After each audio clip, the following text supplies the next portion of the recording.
ಸ್ನೇಹಿತರೆ, ಒಂದು ಪ್ರಶ್ನೆ ಕೇಳ್ತೀನಿ. ನೀವು ಒಳ್ಳೆಯವರು ಆಗಿದ್ದರೂ ನಿಮ್ಮ ಜೀವನದಲ್ಲಿ ಯಾಕೆ ಸಮಸ್ಯೆಗಳು ಬರುತ್ತವೆ? ನೀವು ಯಾರಿಗೂ ಕೆಡುಕು ಮಾಡದೇ ಇದ್ದರೂ ಯಾಕೆ ಕೆಲವರು ನಿಮಗೆ ಮೋಸ ಮಾಡುತ್ತಾರೆ? ಇದಕ್ಕೆ ಉತ್ತರ ಕೊಡುವ ಒಂದು ಕಥೆ ಇದೆ. ಒಬ್ಬ ಮಹರ್ಷಿ, ಒಬ್ಬ ದುಃಖಿತ ವ್ಯಕ್ತಿ ಮತ್ತು ಒಂದು ರಾಜನ ಜೀವನದಲ್ಲಿ ನಡೆದ ವಿಚಿತ್ರ ಘಟನೆ. ಈ ಕತೆ ಕೇಳಿದ ಮೇಲೆ ನೀವು ಜನರನ್ನು ನೋಡೋ ದೃಷ್ಟಿ ಸಂಪೂರ್ಣ ಬದಲಾಗುತ್ತದೆ. ಒಂದಾನೊಂದು ಕಾಲದಲ್ಲಿ ಒಂದು ಹಳ್ಳಿಯ ಬಳಿ ಮಹಾಮುನಿ ಭಾರದ್ವಾಜರ ಆಶ್ರಮವಿತ್ತು. ಮುನಿ ಭಾರದ್ವಾಜರು ಬಹಳ ಜ್ಞಾನಿಗಳು. ಅವರಿಗೆ ಭೂತ, ವರ್ತಮಾನ, ಭವಿಷ್ಯ ಎಲ್ಲದರ ಬಗ್ಗೆ ಅರಿವು ಇತ್ತು. ಒಂದು ದಿನ ಒಬ್ಬ ವ್ಯಕ್ತಿ ಅವರ ಆಶ್ರಮಕ್ಕೆ ಬಂದನು. ಅವನ ಮುಖದಲ್ಲಿ ನೋವು, ಮನಸ್ಸಿನಲ್ಲಿ ಭಾರೀ ದುಃಖ. ಮುನಿಗಳು ಅವನನ್ನು ನೋಡಿ ಕೇಳಿದರು, ಮಗ, ನೀನು ತುಂಬ ದುಃಖಿತನಾಗಿ ಕಾಣುತ್ತಿದ್ದೀಯಾ, ಏನಾಯಿತು? ಆ ವ್ಯಕ್ತಿ ಕಣ್ಣೀರು ಹಾಕುತ್ತಾ ಹೇಳಿದನು, ಸ್ವಾಮಿ, ನಾನು ಬಹಳ ದುರದೃಷ್ಟವಂತ. ನನ್ನ ಹೆಂಡತಿ ಸತ್ತು ಹೋದಳು. ನಾನು ಒಬ್ಬನೇ ಆಗಿದ್ದೆ. ಅದಕ್ಕೂ ಮೇಲಾಗಿಯೇ ನನ್ನ ಅಕ್ಕಪಕ್ಕದವರು ನನ್ನ ಜಮೀನಿನಲ್ಲೇ ಕಸಿದುಕೊಂಡರು. ನನ್ನ ಮನೆಯಿಂದಲೇ ನನ್ನನ್ನು ಹೊರಹಾಕಿದರು. ಅವನು ಮುಂದುವರೆಸಿದನು, ಯಾರಿಗೂ ನನ್ನ ಮೇಲೆ ದಯೆ ಬರಲಿಲ್ಲ. ನಾನು ಸಂಪೂರ್ಣವಾಗಿ ನಾಶವಾಗಿದ್ದೇನೆ. ಮುನಿ ಭಾರದ್ವಾಜರು ಶಾಂತವಾಗಿ ಹೇಳಿದರು, ಇದು ಪ್ರಕೃತಿಯ ಆಟ. ಆದರೆ ಇದರಿಂದ ತಪ್ಪಿಸಿಕೊಳ್ಳಲು ನೀನು 7 ವಿಷಯಗಳನ್ನು ತಿಳಿದುಕೊಳ್ಳಬೇಕು. ಅವನು ಕೇಳಿದನು, ಸ್ವಾಮಿ, ದಯವಿಟ್ಟು ನನಗೆ ಹೇಳಿ. ಮುನಿಗಳು ಕಥೆ ಆರಂಭಿಸಿದರು. ಬಹಳ ವರ್ಷಗಳ ಹಿಂದೆ ಒಂದು ರಾಜ್ಯದಲ್ಲಿ ಒಬ್ಬ ರಾಜನಿದ್ದ. ಅವನಿಗೆ 6 ರಾಣಿಯರಿದ್ದರು. ರಾಜನು ದಯಾಳು, ಧಾರ್ಮಿಕ, ಪ್ರಜೆಗಳನ್ನು ತನ್ನ ಕುಟುಂಬದಂತೆ ನೋಡಿಕೊಳ್ಳುವವನು. ಆದರೆ ಒಂದು ದೊಡ್ಡ ದುಃಖ ಅವನನ್ನು ಕಾಡುತ್ತಿತ್ತು. ಅವನಿಗೆ ಮಕ್ಕಳು ಇರಲಿಲ್ಲ. ರಾಜನು ಯಜ್ಞ, ಪೂಜೆ, ದಾನ ಎಲ್ಲವನ್ನೂ ಮಾಡಿದ. ಅವನಿಗೆ ಸಂತಾನ ಭಾಗ್ಯ ಸಿಗಲಿಲ್ಲ. ರಾಜ್ಯ ಜನರು ಕೂಡಿ ದೇವರಿಗೆ ಪ್ರಾರ್ಥನೆ ಮಾಡುತ್ತಿದ್ದರು, ನಮ್ಮ ರಾಜನಿಗೆ ಒಬ್ಬ ಮಗನಾದರೂ ಹುಟ್ಟಲಿ. ಆದರೆ ಸಮಯ ಕಳೆಯುತ್ತಾ ಹೋಯಿತು, ದುಃಖ ಮಾತ್ರ ಹೆಚ್ಚಾಯಿತು. ಒಂದು ದಿನ ರಾಜನು ಕಾಡಿಗೆ ಬೇಟೆಗೆ ಹೋದ. ಅಲ್ಲಿ ದಾರಿ ತಪ್ಪಿದ, ಬಾಯಾರಿಕೆ, ದೌರ್ಬಲ್ಯ.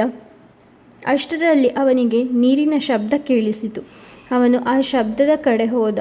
ಅಲ್ಲಿ ಒಬ್ಬ ಹುಡುಗಿ ಸ್ನಾನ ಮಾಡುತ್ತಿದ್ದಳು. ಅವಳು ಹೇಳಿದಳು, ನೀವು ಯಾರು? ಇಲ್ಲಿ ಹೇಗೆ ಬಂದಿರಿ?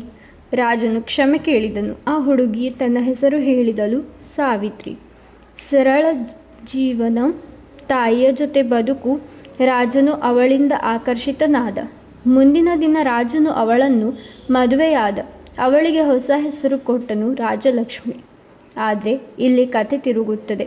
ಇತರ ರಾಣಿಯರು ಅಸೂಯೆಯಿಂದ ಉರಿಯುತ್ತಿದ್ದರು. ರಾಜನ ಗಮನ ಈಗ ರಾಜಲಕ್ಷ್ಮಿಯ ಮೇಲೆ. ಅವಳು ಅಮಾಯಕಿ, ಆದರೆ ಇತರ ರಾಣಿಯರ ಮನಸ್ಸಿನಲ್ಲಿ ವಿಷ. ಇದು ಯಾವಾಗಲೂ ಅಪಾಯಕಾರಿ. ನೇರ ಶತ್ರು ಹಾನಿ ಮಾಡುವುದಿಲ್ಲ, ಸ್ಮೈಲ್ ಮಾಡುವವರು ಮಾಡುತ್ತಾರೆ. ಒಂದು ದಿನ ಒಬ್ಬ ಮಹಾತ್ಮರು ಆಶೀರ್ವಾದ ನೀಡಿದರು. ರಾಜಲಕ್ಷ್ಮಿ ಗರ್ಭಿಣಿಯಾದಳು. ರಾಜ್ಯ ತುಂಬ ಸಂತೋಷ. ಆದರೆ 6 ರಾಣಿಯರು ಅವರು ಒಳಗೆ ಸುಡುತ್ತಿದ್ದರು. ರಾಜನು ಯುದ್ಧಕ್ಕೆ ಹೊರಟಾಗ ಅವರಿಗೆ ಅವಕಾಶ ಸಿಕ್ಕಿತು. ರಾಜಲಕ್ಷ್ಮಿಗೆ ಹೆರಿಗೆ ನೋವು ಶುರುವಾಯಿತು. ಅವರು ತಪ್ಪು ಸಲಹೆ ನೀಡಿದರು, ಸೂಲಗಿತ್ತಿಯನ್ನು ಖರೀದಿಸಿದರು.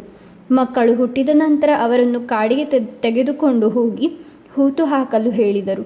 ಅದಕ್ಕೆ ಬದಲಾಗಿ ಕಲ್ಲುಗಳನ್ನು ಇಟ್ಟರು. ರಾಜಲಕ್ಷ್ಮಿ ಎಚ್ಚರವಾದಾಗ ಅವಳಿಗೆ ಹೇಳಿದರು, ನೀನು ಕಲ್ಲುಗಳಿಗೆ ಜನ್ಮ ನೀಡಿದ್ದೀಯ. ಅವಳ ಹೃದಯ ಚೂರು ಚೂರಾಯಿತು. ಯಾರೂ ಅವಳನ್ನು ನಂಬಲಿಲ್ಲ. ರಾಜನು ಕೂಡ ನಂಬಿದ. ಅವಳನ್ನು ಮೋಸಗಾರ್ತಿ ಎಂದು ಕರೆಯಿತು. ರಾಣಿಯಿಂದ ದಾಸಿಯಾಗಿ ಮಾಡಿದ. ಇದು ದೊಡ್ಡ ತಪ್ಪು. ಸತ್ಯವನ್ನು ಪರಿಶೀಲಿಸದೆ ತೀರ್ಮಾನ ಮಾಡಿದಾಗ ಜೀವನವೇ ಹಾಳಾಗುತ್ತದೆ. ಕೆಲವು ವರ್ಷಗಳ ನಂತರ ಒಂದು ವಿಚಿತ್ರ ಘಟನೆ. ಕಾಡಿನಲ್ಲಿ ಒಂದು ಚಂಪಾ ಗಿಡ ಮತ್ತು ಬಿದಿರು ಗಿಡಗಳು. ಅವು ಮಾತನಾಡುತ್ತವೆ. ಯಾರಿಗೂ ಕೇಳಲು ಬಿಡುವುದಿಲ್ಲ.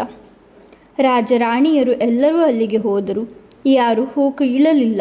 ಆದರೆ ರಾಜಲಕ್ಷ್ಮಿ ಹೋದಾಗ ಹೂಗಳು ಅವಳ ಮೇಲೆ ಸುರಿದವು. ಅಲ್ಲಿ ಸತ್ಯ ಹೊರಬಂತು. ಆ ಗಿಡಗಳು ಅವರ ಮಕ್ಕಳೇ.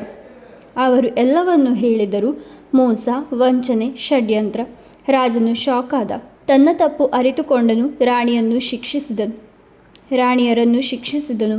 ರಾಜಲಕ್ಷ್ಮಿಯನ್ನು ಮತ್ತೆ ಗೌರವದಿಂದ ಒಪ್ಪಿಕೊಂಡನು. ಸ್ನೇಹಿತರೆ, ಈ ಕಥೆ ಒಂದು ದೊಡ್ಡ ಸತ್ಯ ಹೇಳುತ್ತದೆ. ಎಲ್ಲರೂ ಸತ್ಯ ಹೇಳುವುದಿಲ್ಲ. ಕಣ್ಣಿಗೆ ಕಾಣುವುದು ನಿಜವಾಗಿರುವುದಿಲ್ಲ. ಮತ್ತು ನೀವು ಪರಿಶೀಲಿಸದೆ ತೀರ್ಮಾನ ಮಾಡಿದರೆ ನೀವು ನಿಮ್ಮದೇ ಜನರನ್ನು ಕಳೆದುಕೊಳ್ಳುತ್ತೀರಾ. ಈ ರೀತಿಯ ಕಥೆಗಳು ಇನ್ನಷ್ಟು ಬೇಕಾ? ಈಗಲೇ ಸಬ್ಸ್ಕ್ರೈಬ್ ಮಾಡಿ. ನಿಮ್ಮ ಅಭಿಪ್ರಾಯವನ್ನು ಕಾಮೆಂಟ್ ಮಾಡಿ.